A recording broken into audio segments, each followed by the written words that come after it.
അസ്സലാമു അലൈക്കും. വേശ്യയായി ജീവിച്ച ഒരു മുസ്ലിം സ്ത്രീയുടെ മയ്യത്ത് കുളിപ്പിക്കുന്ന സമയത്ത് സംഭവിച്ച ഒരു അത്ഭുതത്തെക്കുറിച്ചാണ് ഞാൻ ഈ വീഡിയോയിൽ പറയാൻ പോകുന്നത്. വിശ്വാസികൾക്ക് ഇതൊരു പാഠമാകാൻ വേണ്ടി ഒരു കഥയായി മാത്രം ഇത് കണ്ടാൽ മതി.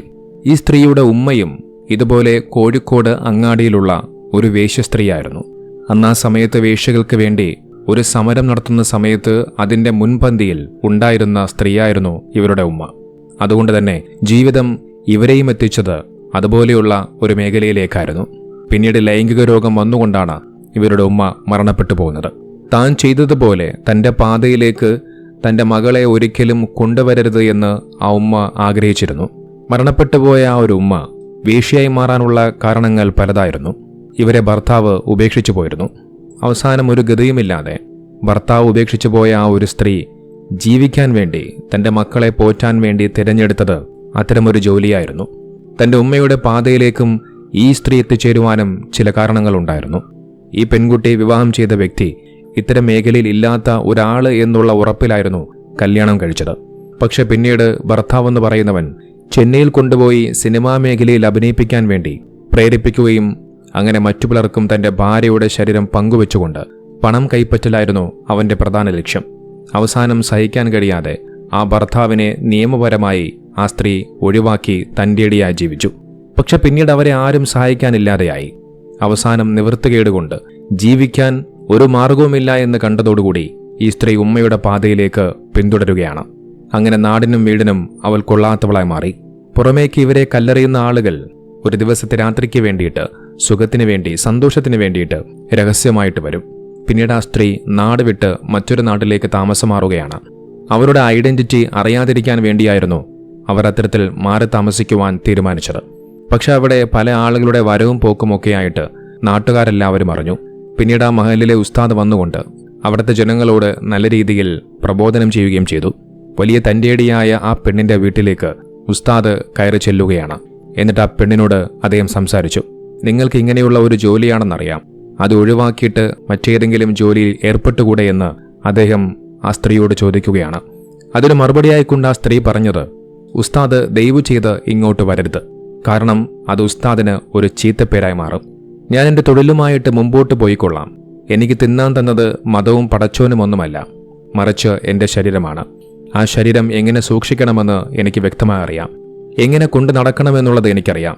അത്തരത്തിൽ ധിക്കാരപരമായ രീതിയിലായിരുന്നു ആ സ്ത്രീ ഉസ്താദിന് മറുപടി നൽകിയത്. അത് കേട്ട് ഉസ്താദ് ആ വീട്ടിൽ നിന്നും ഇറങ്ങിപ്പോയി. പക്ഷെ ഉസ്താദിന് അവരെ വിടാൻ മനസ്സു വന്നില്ല. വീണ്ടും ആ സ്ത്രീയുടെ വീട്ടിലേക്ക് ഉസ്താദ് കടന്നു ചെന്നു. എന്നിട്ട് ആ ചെയ്യുന്ന പ്രവൃത്തിയുടെ പാപത്തെക്കുറിച്ച് കാര്യമായി സംസാരിച്ചു. നിങ്ങൾ ഈ ഒരു ജോലി തുടർന്നാൽ പടച്ചറബ് നിങ്ങളെ ഒരിക്കലും വിടില്ല, കഠിനമായ ശിക്ഷിക്കും എന്ന് മാത്രമല്ല, ഈ ദുനിയാവിൽ തന്നെ ഒരുപാട് ശിക്ഷകൾ കിട്ടുകയും പല രോഗങ്ങളും പരീക്ഷണങ്ങളും നിങ്ങളെ തേടി വരും. ഇതിലൂടെ നിങ്ങൾ ഉണ്ടാക്കുന്ന സമ്പാദ്യം നിങ്ങൾക്കൊന്നിനും ഉപകരിക്കില്ല, നിങ്ങൾക്കൊന്നും നേടാനുമാവില്ല. ഈ വാടക വീട്ടിൽ കഴിയുന്ന നിങ്ങൾക്ക് നിങ്ങളുടെ കാര്യം മാത്രം നിങ്ങൾക്ക് നോക്കേണ്ടതുള്ളൂ എന്ന് പറഞ്ഞുകൊണ്ട് ഉസ്താദ് അവിടെ നിന്നും പോവുകയാണ്. പിന്നീട് ഉസ്താദ് അവിടെ നിന്നും പോയതിനു ശേഷം അവിടെയുള്ള ആളുകൾ ആ ഉസ്താദിനെതിരെ പലവിധത്തിലുള്ള കള്ള ആരോപണങ്ങൾ പറഞ്ഞു പരത്തുകയാണ്. ഉസ്താദ് അവിടെ വീണ്ടും പോയിട്ടുണ്ട് എന്നും ഉസ്താദിനെ അവൾ ഫോൺ വിളിക്കാറുണ്ട് എന്നടക്കമുള്ള വ്യാജമായ ആരോപണങ്ങൾ പറയാൻ തുടങ്ങി. ആ ഉസ്താദ് നാട്ടിൽ നല്ല സൽപ്പേരുള്ള നല്ലൊരു മനുഷ്യനായിരുന്നു. പള്ളിക്ക് വേണ്ടിയും അതോടൊപ്പം ആ നാട്ടിലെ മഹലിൽ വരുമാനമുണ്ടാക്കാൻ വേണ്ടി ഒരുപാട് സംഭാവനകളും സേവനങ്ങളും ചെയ്ത നല്ലൊരു മനുഷ്യനായിരുന്നു അദ്ദേഹം. ഒരു ഭാഗത്ത് ഉസ്താദിന്റെ പ്രവർത്തനങ്ങൾ കണ്ടുകൊണ്ട് അദ്ദേഹത്തെ പ്രശംസിക്കുന്ന ഒരു വിഭാഗം ആളുകൾ, മറ്റൊരു ഭാഗത്ത് അദ്ദേഹത്തെയും അതോടൊപ്പം ആ വേശ്യാ സ്ത്രീയെയും കൂട്ടിച്ചേർത്തുകൊണ്ട് അദ്ദേഹത്തിനെതിരെ വ്യാജ ആരോപണങ്ങൾ ഉന്നയിക്കുന്ന ഒരു കൂട്ടം ആളുകൾ. അത്തരത്തിൽ അദ്ദേഹത്തിന്റെ പേരിൽ രണ്ട് അഭിപ്രായങ്ങൾ കടന്നു വന്നു. അപ്പോൾ ഉസ്താദ് പറഞ്ഞു, എൻ്റെ പേരിൽ നിങ്ങൾ തമ്മിലടിക്കരുത്. ഞാൻ ഇവിടുത്തെ ഒരു അന്യനായ വ്യക്തിയാണ്.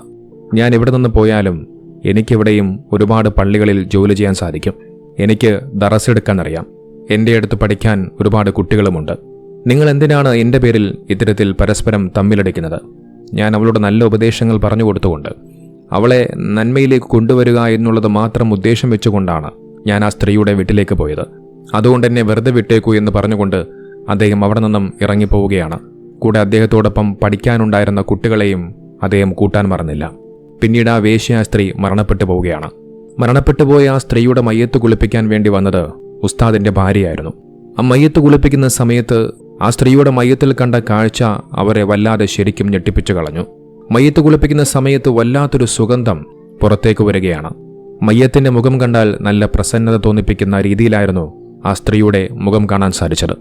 എന്നിട്ട് ആ സ്ത്രീയുടെ മയ്യത്ത് കുളിപ്പിച്ചതിന് ശേഷം അവർ പറഞ്ഞ മറുപടി, ഇതുപോലൊരു മയ്യത്തിനെ ഞാൻ കുളിപ്പിച്ചിട്ടില്ല എന്നായിരുന്നു. ഈ ഒരു സ്ത്രീ നമ്മൾ വിചാരിക്കുന്ന രീതിയിലുള്ള ഒരു മോശപ്പെട്ട സ്ത്രീയല്ല. പക്ഷെ പടച്ചവന്റെ മുന്നിൽ വലിയ സ്ഥാനമുള്ള ഒരു സ്ത്രീയായിരിക്കും എന്നുള്ളതിൽ യാതൊരുവിധ സംശയവുമില്ല. കാരണം അവരുടെ മുഖത്ത് നല്ല പ്രസന്നതയുണ്ട്. അവരുടെ മയ്യത്തിൽ നിന്നും നല്ല സുഗന്ധം വീശുന്നുണ്ട്. പിന്നീട് ഈ സ്ത്രീ താമസിച്ചിരുന്ന വീട്ടിലേക്ക് ആ ഉസ്താദ് ചെല്ലുന്നു. അവിടെ നിന്നും ഉസ്താദിന് ഒരു ഡയറി കിട്ടുകയാണ്. ആ ഡയറിയിൽ എഴുതിയ കുറിപ്പുകൾ ആ ഉസ്താദും നാട്ടുകാരും വായിക്കുമ്പോഴാണ് യഥാർത്ഥത്തിൽ ആ സ്ത്രീയുടെ സ്വഭാവം എന്താണ് എന്നുള്ളത് ആ നാട്ടിലെ എല്ലാ ജനങ്ങളും അറിയുന്നത്. അതിനകത്ത് എഴുതിയിരുന്നത് ഇങ്ങനെയാണ്: എൻ്റെ ഉമ്മ ലൈംഗികമായ രോഗത്തിലാണ് മരണപ്പെട്ടു പോയത്. ഞാനും ഇതേ പാത തുടർന്നാൽ ഒരുപക്ഷെ ഞാനും അത്തരത്തിൽ രോഗം വന്നുകൊണ്ട് മരണപ്പെട്ടു പോകാം. അത്തരത്തിൽ എൻ്റെ ആരോഗ്യമെല്ലാം നഷ്ടപ്പെടുന്നതിന് മുമ്പ് ഒരു നല്ല കാര്യം ചെയ്യാൻ എനിക്ക് അള്ളാഹു അവസരം തന്നു. ഞാൻ എത്രയോ പണം ഉണ്ടാക്കിയിട്ടുണ്ട്. പക്ഷെ ആ പണം എനിക്കൊരിക്കലും ഉപകാരപ്പെട്ടിട്ടില്ല. ഉറങ്ങുമ്പോഴും ഉണരുമ്പോഴും എല്ലാം ഈ കാര്യങ്ങൾ അവൾ ചിന്തിക്കാൻ തുടങ്ങി. അങ്ങനെ ഒരു ദിവസം ഈ സ്ത്രീ എനിക്ക് നന്നാവണം എന്ന് പറഞ്ഞുകൊണ്ട് ആ ഉസ്താദിനെ വിളിക്കുകയാണ്. അത് കേട്ട് ഉസ്താദിന് വല്ലാത്ത സന്തോഷമായി. എനിക്ക് നിസ്കരിക്കാൻ അറിയില്ല, എൻ്റെ ഉമ്മയുടെ അവസ്ഥ അങ്ങനെയായിരുന്നു, നോമ്പ് ഞാൻ നോക്കാറുണ്ടായിരുന്നു, അത് ആരോഗ്യത്തിന് വേണ്ടി മാത്രമായിരുന്നു, പടച്ചവന് വേണ്ടിയിട്ടല്ല, സക്കാത്ത് ഞാൻ കൊടുത്തിട്ടില്ല, സദക്ക കൊടുക്കാൻ എനിക്ക് വലിയ ഇഷ്ടമാണ് എന്നിങ്ങനെയുള്ള കാര്യങ്ങൾ ആ ഉസ്താദിനോടായി ആ സ്ത്രീ പറഞ്ഞു വെച്ചു. പിന്നീട് ആ സ്ത്രീയെ നന്മയിലേക്ക് കൊണ്ടുവരാൻ വേണ്ടി ഉസ്താദ് ഓരോ കാര്യങ്ങളും പറഞ്ഞു കൊടുത്തു. നിസ്കരിക്കേണ്ടത് എങ്ങനെയാണ് എന്നുള്ളത് പഠിപ്പിച്ചു കൊടുത്തു. ഇസ്ലാമിലെ നിയമങ്ങൾ പഠിക്കണമെന്നും അതോടൊപ്പം സ്വലാത്തും ദിക്റും ചൊല്ലണമെന്നൊക്കെ ഉസ്താദ് ആ സ്ത്രീയോട് പറഞ്ഞു വെച്ചു. ഇത്തരത്തിൽ ഓരോ ദിക്റിനെക്കുറിച്ചും സ്വലാത്തുകളെക്കുറിച്ചും നിസ്കാരങ്ങളെക്കുറിച്ചും എല്ലാം ആ സ്ത്രീക്ക് ഉസ്താദ് പഠിപ്പിച്ചു കൊടുത്തപ്പോൾ അത് കേട്ട ആ സ്ത്രീക്ക് വലിയ സന്തോഷമായി മാറി. അങ്ങനെ ആ സ്ത്രീ പിന്നീട് ദിക്റുകളും സ്വലാത്തുകളും നിസ്കാരങ്ങളുമായി മുന്നോട്ട് പോവുകയാണ്. ഒരു വല്ലാത്തൊരു അനുഭൂതി ആ സ്ത്രീക്ക് വരാൻ തുടങ്ങി. അങ്ങനെ ഒരു ദിവസം ഉസ്താദിനോടായി ആ സ്ത്രീ പറഞ്ഞു, എനിക്കൊരു ജോലി സ്ഥിരപ്പെടുത്തി തരണം. അവൾക്ക് ആകെ അറിയാവുന്ന ജോലി തയ്യൽ ജോലിയായിരുന്നു. തുടർന്ന് ഉസ്താദിന്റെ കെയർ ഓഫിൽ ഒരു ജോലി ശരിയാക്കി കൊടുക്കുകയാണ്. പിന്നീട് അവരുടെ അങ്ങോട്ടുള്ള ജീവിതം ആ വരുമാനം കൊണ്ടായിരുന്നു. ഈ വിഷയം അവർ ആരോടും പങ്കുവച്ചിരുന്നില്ല. ആ സ്ത്രീ രാവിലെ ജോലിക്കായി പോകുന്ന സമയത്ത് അവിടെ കൂടുന്ന ആളുകൾ ആ സ്ത്രീയുടെ പഴയ ആ ഒരു ജോലി കണ്ടുകൊണ്ട് അവരെക്കുറിച്ച് വീണ്ടും ഓരോന്നും മോശമായി സംസാരിക്കാൻ തുടങ്ങി. ആരെയോ പ്രേരിപ്പിക്കാൻ വേണ്ടി പോവുകയാണെന്നടക്കമുള്ള മോശമായ കാര്യങ്ങൾ. ആളുകളുടെ കണ്ണിൽ അങ്ങനെയാണല്ലോ, ഒരിക്കൽ കണ്ടുകഴിഞ്ഞാൽ പിന്നീട് അതിനെ തന്നെ പറഞ്ഞുകൊണ്ടേയിരിക്കുന്ന ഒരു സ്വഭാവം ചില ആളുകൾക്കുണ്ട്. സത്യം എന്താണ് എന്നുള്ളത് പടച്ചറബിന് മാത്രമേ അറിയുകയുള്ളൂ. അങ്ങനെ അവർ ജോലി ചെയ്ത് നല്ല സമ്പാദ്യമുണ്ടാക്കി. അങ്ങനെ ഒരു ദിവസം ആ സ്ത്രീ ഉസ്താദിനോട് ഒരു ആവശ്യം പറഞ്ഞു, എനിക്കൊരു മുത്തഅല്ലിമിനെ സ്പോൺസർ ചെയ്യണം. ആ മുത്തഅല്ലിമിന്റെ ചെലവ് മുഴുവൻ ഞാൻ ഏറ്റെടുത്തുകൊള്ളാം. അങ്ങനെ ഒരു മുത്തഅല്ലിമിന്റെ ചെലവ് മുഴുവൻ ആ സ്ത്രീ ഏറ്റെടുക്കുകയാണ്. പിന്നീട് അങ്ങനെ ഒന്നെന്നുള്ളത് 5 മുത്തഅല്ലിമിങ്ങളായി മാറി. പിന്നീട് 5 മുത്തഅല്ലിമിങ്ങളെയും നോക്കിയിരുന്നത് ഈ സ്ത്രീയായിരുന്നു. ആ കുട്ടികളുടെ ഓരോ പ്രാർത്ഥനയും ഓരോ ദുആവും ആ സ്ത്രീക്ക് കിട്ടിക്കൊണ്ടേയിരുന്നു. ആ കുട്ടികൾക്ക് ഭക്ഷണം കൊടുക്കുന്നത്, ആ കുട്ടികളെ നോക്കിയതും വളർത്തിയതും പഠിപ്പിച്ചതുമെല്ലാം ആ സ്ത്രീയായിരുന്നു. പക്ഷെ മുമ്പ് വേശ്യയായി ജീവിച്ചിരുന്ന, അത്തരത്തിൽ ജീവിതമാർഗം കൊണ്ടുപോയിരുന്ന ഒരു സ്ത്രീയാണ് ഞങ്ങളെ ഇത്തരത്തിൽ പഠിപ്പിക്കുന്നത് എന്നും വളർത്തുന്നത് എന്നും ഞങ്ങൾക്ക് ഭക്ഷണം തരുന്നത് എന്നുള്ള കാര്യങ്ങളൊന്നും ആ കുട്ടികൾക്കറിയില്ലായിരുന്നു. എൻ്റെ ജീവിതം മാറ്റിമറിച്ചത് ഈ ഉസ്താദും ഈ ഉസ്താദിൻ്റെ ഭാര്യയുമാണ്. ഞാൻ ഒരുപാട് ദിക്റുകൾ ചൊല്ലി, എൻ്റെ മനസ്സിലുള്ളത് അള്ളാ എന്നുള്ളൊരു ദിക്റ് മാത്രമായിരുന്നു. അങ്ങനെയാണ് ഞാൻ സ്വലാത്തുകൾ ചൊല്ലിയതടക്കമുള്ള ഒരുപാട് കാര്യങ്ങൾ ആ ഡയറിയിൽ എഴുതി വച്ചിരുന്നു.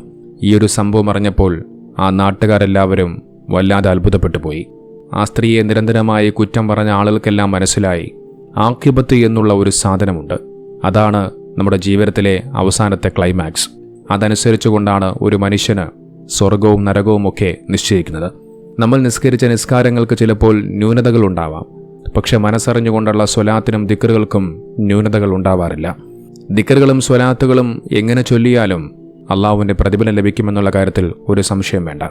അതുകൊണ്ട് തന്നെ നിസ്കാരത്തോടൊപ്പം നാം നമ്മുടെ ജീവിതത്തിൽ സ്വലാത്തുകളും ദിക്റുകളും ഒക്കെ നമ്മൾ അധികരിപ്പിക്കാൻ ശ്രമിക്കുക. ഒരുപക്ഷെ നാളെ നമ്മുടെ ആഖിബത്ത് നന്നാവാൻ അത് കാരണമായി തീരും. മരണത്തിന് ശേഷം നമ്മൾ ചൊല്ലിയ ദിക്റുകളും സ്വലാത്തുകളും നമുക്ക് ഗുണമുള്ളതായി മാറും.